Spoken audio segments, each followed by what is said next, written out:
Lives saved, properties ruined, and vast areas on the outskirts of Sydney on high alert tonight. The wild weather event, which has been pummelling the state, has not let up.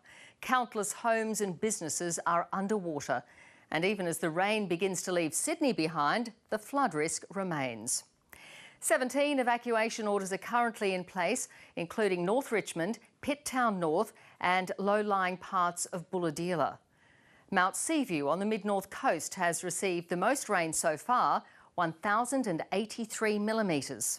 Several locations in the region have received more than a metre of rain. That's 2/3 of their annual rainfall in less than a week. Tonight, we have reporters across the affected areas. Ursula Malone begins our coverage on the Colo River on the northwestern outskirts of Sydney. This is the most dangerous of duties. Hello, is anybody home? Rescuers race door to door, searching for residents left behind. Hello, anyone there? The Colo River is raging. Its banks on both sides are littered with destruction. Any concerns for welfare requests come through? Some people are refusing to leave. Have you got road access out? Others have no choice. We've got houses going under, we've got roads getting cut off, and the only way to get access is via boat or helicopter at this point. This overturned SES boat is an example of what can go wrong. The family is safe, but it's a wild ride back to shore. Where's my daughter? It's left them shaken and shivering, a sensation shared by many evacuees. I don't think anyone's really seen it this bad, I suppose. At Wiseman's Ferry, a close encounter with a cargo container that could wipe out everything in its path. They throttle up with just enough power. Normally you would have one weather front in one localised part of the state. We have several weather fronts impacting a huge area of the state. It's catastrophic in its dimensions. The restaurant's just in the background here. That's the gutter line of the restaurant. This is what Darren Osmotherly's business at Lower Portland looked like before the flood. The Paradise Cafe is now anything but. Not much warning. All of our equipment's going to be all destroyed. At Windsor, little trucks and big are trashed. Kayaks are the only way to reach flooded homes. Unfortunately, in this area, flood insurance is really, really expensive. Most of us are $2,000 to $4,000 a month, so no one can afford that. Jessica Whitney is trying to save what she can. Our house sits at 13 metres and we were warned that it'll peak at 15, so whatever's downstairs we've kind of moved to a higher ground. Troy Evans and his family are anxiously waiting in Londonderry. Sleepless. You don't know what to expect. Any more water comes down, we were worried about waking up wet. It's not just people in harm's way. It's the 5th horse I've saved, mate. They're not my ponies. We've pulled 9 head of cattle out. Well, it's stopped raining for now, but that doesn't mean this emergency is over. There's still a massive amount of water coming down the river. And as you can see behind me, the river is moving very quickly. And these floodwaters are going to keep on rising for the next few days. Just because it's not raining, just because there's clear skies and sunshine, doesn't mean that the flood risk isn't with us. Desperate times call for desperate remedies. This man is using a drone to deliver food to his sister, who is cut off by the floods. She's had nothing but rice for the past few days. Amazingly, the food drop goes off without a hitch. Ursula Malone, ABC News, Sydney. In the state's north, the rain has been relentless. After days of flooding on the mid-north coast, many people are starting the clean-up, while elsewhere, including inland, new threats are emerging. Almost everywhere you look, there's water. Flooding has cut off residents near the rural village of Cootes Crossing, south of Grafton. Locals are taking it in their stride. We can always go to Mum's in town. We do have our father-in-law staying with us at the moment because his house has flooded. It's pumping out the door there this afternoon, I can tell you. It's a sight to behold. So what have we got here? A lot of bread mainly. Plans for a helicopter drop of supplies had to be put off. There was a different kind of traffic jam north of Grafton as a farmer enlisted help to move up to 200 head of cattle to higher ground. Well, they're saying at 5.4 roughly minimum. If it gets any higher, it comes over the banks and we're in all sorts of trouble. Flooding isn't unusual here, but people are keeping a close eye on the Clarence. At Rappville, which was devastated by bushfires in 2019, the new owners of the local pub anxiously watched rising floodwaters. To the south, Kempsey has been enduring flooding for days. A crane was used to lift food, medicine and other essentials, which have been in short supply. Just trying to source stuff in town is pretty hard at the moment with Woolworths and Coles shut. Further south, Port Macquarie business owners are in clean-up mode.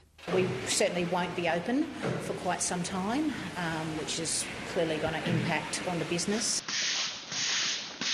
At Taree, staff were left with the massive clean-up of this smash repair business, which was inundated.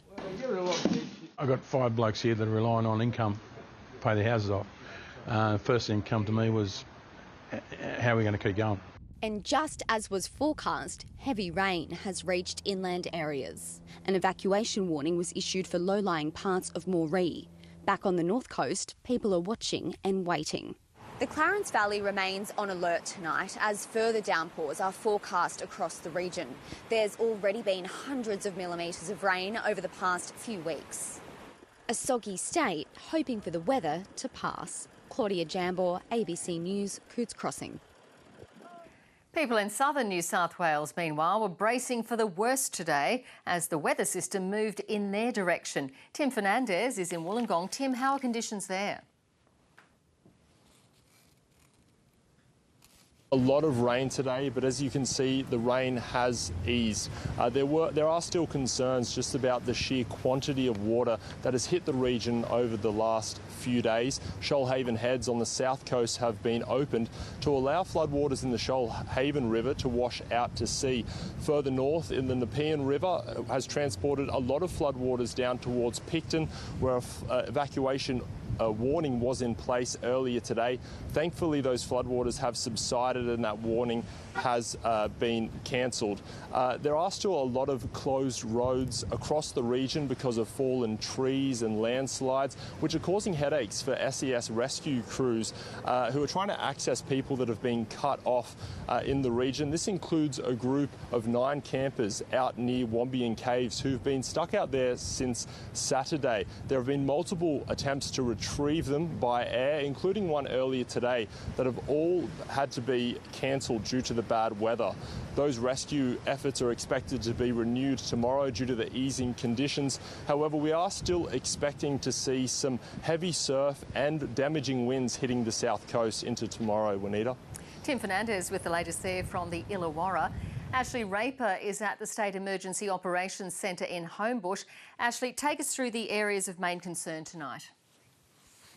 Juanita, the concern still surrounds parts of the Hawkesbury Nepean area and the mid-north coast. In the Hawkesbury Nepean area, the focus is on North Richmond, Colo and the Megalong Valley, which has been isolated by floodwaters. Now, on the mid-north coast, the attention has shifted somewhat inland to the town of Moree, and that is a new place of concern. So is Southgate, which is further north near Grafton, and authorities will be closely monitoring those places in particular tonight. And Ashley, has there been much demand for financial assistance? Yes, already more than 4,000 claims have been made, and the federal government says it's handed out $5.7 million so far. There are 34 local council areas that have been declared natural disaster zones, and people living in those areas who've had their homes destroyed, damaged, or who've suffered injury in these floods and this extreme weather event can access this financial help. It's a one-off payment of $1,000 per adult and $400 per child. And to get it, Juanita, a claim can be lodged online at Services Australia or over the phone, and that number is 180-2266. Ashley Raper reporting there. Well, let's go now to Ursula Malone. She joins us from Wiseman's Ferry, northwest of Sydney. Ursula, it seems like residents there have another tense night ahead. Yes, Juanita, a very worrying night, and the biggest worry is just how much higher are these floodwaters going to rise. Now, this is normally the road that you drive down to go and catch the ferry across the Hawkesbury River. And you can see where that car is stranded down there. Normally, the riverbank is some way past that, but the river has now encroached on this whole area of parkland. It's covered, you can see there's a war memorial that's in the middle of the water, and just behind me on the other side there's also a bowling club, and the whole of the bowling greens are underwater. Now, there was a break in the weather this afternoon, and that's allowed the news helicopter to go up for the first time in a while, and it's brought back some aerial pictures. Now, those pictures can really give you a sense of the scale of this flooding, the scale of the emergency. Now, even though the rain has stopped, as we heard, there is still a lot of water that's travelling through the river system. And this afternoon, there was a flood, an evacuation warning issued between Wiseman's Ferry, where we are, all the way down the Hawkesbury to Brooklyn. That's 60 kilometres of river. And all afternoon, rescue boats here have been ferrying to and fro, picking up people from isolated areas. And they've had to contend with all sorts of debris floating in the river. They told us that they've seen mobile homes, caravan sheds. They said they saw a couple of spa baths. They saw a few fridges, even a few couches floating past. So there's still a lot of concern of this flood emergency tonight.